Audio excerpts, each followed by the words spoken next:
Satu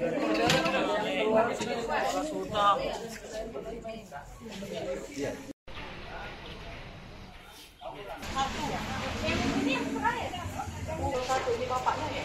Ya.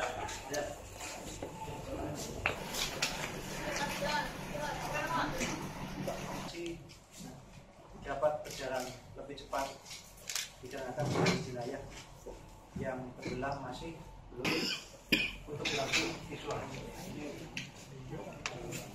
Yang kedua adalah wilayah yang setelah meninggal postmortem.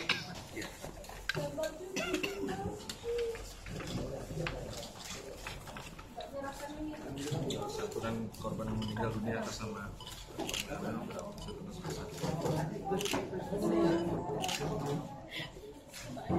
Ya jelas itu nanti Pak Dirpol Air sudah punya rencana untuk mengumpulkan dengan stakeholder lainnya, terutama masalah kelengkapan.